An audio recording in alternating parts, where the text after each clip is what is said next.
सुप्रभात प्यारे बच्चों, आप सब कैसे हैं? आशा करती हूँ कि आप सब घर पर स्वस्थ होंगे। आज हम हमारी कक्षा 4 की पुस्तक गुंजन हिंदी व्याकरण के पाठ 1 भाषा और व्याकरण की दोहराई करेंगे। सभी बच्चे मेरे साथ इसे पाठ को समझेंगे और याद करेंगे। हम आज पढ़ेंगे पाठ 1 भाषा और व्याकरण। परिभाषा। भाषा किसे कहते हैं?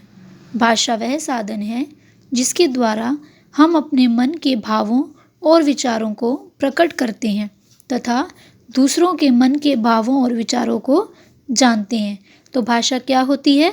जिसमें हम अपने बात को दूसरों तक पहुंचाते हैं और दूसरे की बात को समझने की कोशिश करते हैं, वह भाषा कहलाती है। भाषा वह साधन है जिसके द्वारा क्या कर सकते हैं, हम अपनी बात दूसरों तक पहुंचा सकते हैं और दूसरों की बात स्वयं समझ सकते हैं। भाषा के प्रकार। भाषा कितने प्रकार की होती है? भाषा 2 प्रकार की होती है। भाषा पहली मौखिक, दूसरी लिखित। मौखिक भाषा बोल कर कही जाने वाली बात। जो बात हम बोल कर दूसरों तक पहुंचाते हैं वह भाषा मौखिक कहलाती है। लिखित भाषा लिख कर कही जाने वाली बात लिखित भाषा कहलाती है। जो भाषा बोलकर तथा लिखकर कही जाए वह बोलकर कही जाने वाली मौखिक भाषा और लिखकर कही जाने वाली लिखित भाषा कहलाती है। आगे देखेंगे मौखिक भाषा और लिखित भाषा के कुछ उदाहरण। देखिए मौखिक भाषा। मौखिक भाषा क्या है? टेलीफोन। जब हम टेलीफोन पर बात करते हैं तो बोलकर करते हैं, तो वो कौन सी भाषा हुई? मौखिक भाषा। रेडियो। रेडियो पर हम कुछ सुनते हैं तो वो क्या है? मौखिक भाषा। टेलीविज़न, टीवी हम देखते हैं, सुनते हैं, मौखिक भाषा। इसी तरह से कुछ 2 उदाहरण आप यहाँ लिखकर मुझे बताएंगे। लिखित भाषा। लिखित भाषा के कुछ उदाहरण पत्र, पुस्तक, समाचार पत्र। जब हम इन्हें लिखे हुए हमारे पास आते हैं और हम इन्हें पढ़ते हैं तो वो क्या है? लिखित भाषा।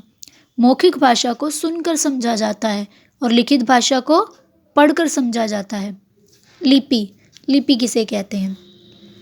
भाषा को लिखने के लिए निर्धारित किए गए चिन्ह को लिपि कहा जाता है।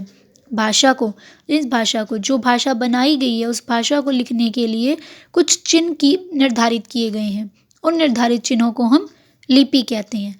जैसे कि हिंदी भाषा की लिपि देवनागरी, बांग्ला भाषा की लिपि बांग्ला, अंग्रेज़ी भाषा की लिपि रोमन, उर्दू भाषा की लिपि फारसी। इसी तरह से पंजाबी भाषा की लिपि गुरुमुखी कहलाती है। आगे हम पढ़ेंगे व्याकरण। व्याकरण किसे कहते हैं? भाषा के शुद्ध स्वरूप का ज्ञान कराने वाला शास्त्र। ऐसा शास्त्र, ऐसी पुस्तक जो क्या है? हमें भाषा के शुद्ध रूप का ज्ञान कराती है, जो हमें भाषा को सही ढंग से लिखना और पढ़ना सिखाती है, वो क्या कहलाती है? व्याकरण कहलाती है। अब हमें नीचे लिखे कुछ उदाहरण दिए गए हैं जो हमें बताना है कि वो मौखिक हैं या लिखित हैं। नरेंद्र मोहन ने कविता सुनाई। कोई चीज़ सुनाई, कोई कविता सुनाई तो उसे हमने सुना, तो सुनने वाली भाषा मौखिक। दादी ने एक कहानी सुनाई। यहाँ पर भी कहानी सुनाई जा रही है तो मौखिक। प्रिया ने एक निबंध लिखा। जब प्रिया ने निबंध लिखा तो वो लिखित हो गया और हमने उसे पढ़कर समझ लिया। अध्यापिका ने कविता समझाई। कविता को समझाया, पढ़कर सुनाया। जब हमने क्या किया? उसको सुना तो इसलिए वो मौखिक। लता ने दादाजी को पत्र लिखा, तो वो कौन सी भाषा हो गई? लिखित, क्योंकि दादाजी को पत्र उसने लिखा और दादाजी ने उसको पढ़कर समझा।